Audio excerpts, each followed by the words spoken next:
প্রধানমন্ত্রী তারেক রহমানের চীন সফরে সই হতে পারে ৩ চুক্তিসহ অন্তত ১২টি সমঝোতা স্মারক।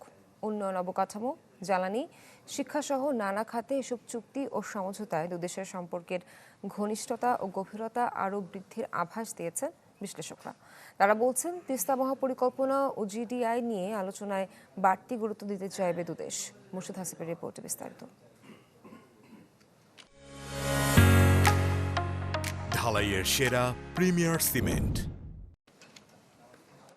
ঢাকা বেজিং সম্পর্কের ৩ দশক পূর্তিতে ২০০৫ সালে যৌথ ইশতেহার ঘোষণা করা হয়। এরপর পেরিয়েছে আরও ২ দশক। আবারও ঘোষিত হবে যৌথ ইশতেহার।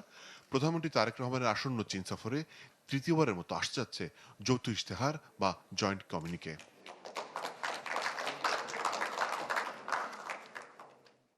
২২ জুন থেকে শুরু হতে যাওয়া প্রধানমন্ত্রীর ৫ দিনের সফরে সই হতে পারে ১২টির বেশি চুক্তি ও সমঝোতা স্মারক। এর মধ্যে আছে উন্নয়ন অংশীদারিত্ব, পরিবেশ বান্ধব জ্বালানি, বঙ্গবন্দরের আধুনিকায়ন, শিক্ষা ও গণমাধ্যম সহযোগিতার মতো বিষয়গুলো। অর্থনৈতিক বিশ্লেষকরা বলছেন, বাংলাদেশের অবকাঠামো উন্নয়নে চীনের সহযোগিতার বিকল্প নেই।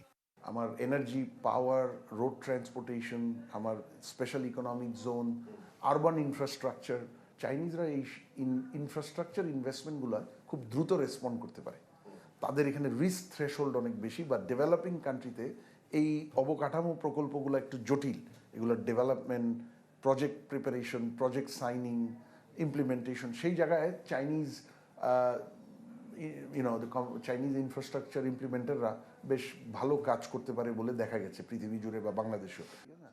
বিশ্লেষকদের ধারণা, এই সফরে আলোচনা টেবিলে থাকতে পারে তিস্তা মহাপরিকল্পনা।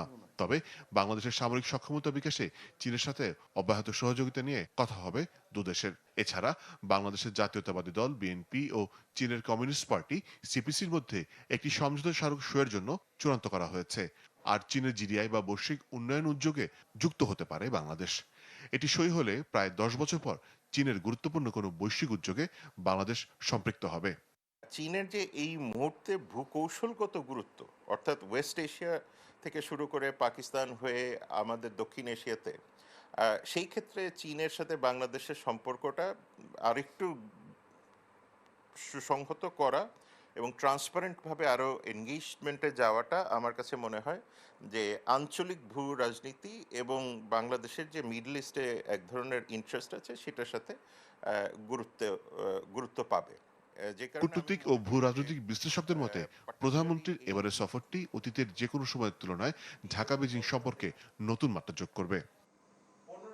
মোর্শেদ হাসিব, চ্যানেল 24, ঢাকা।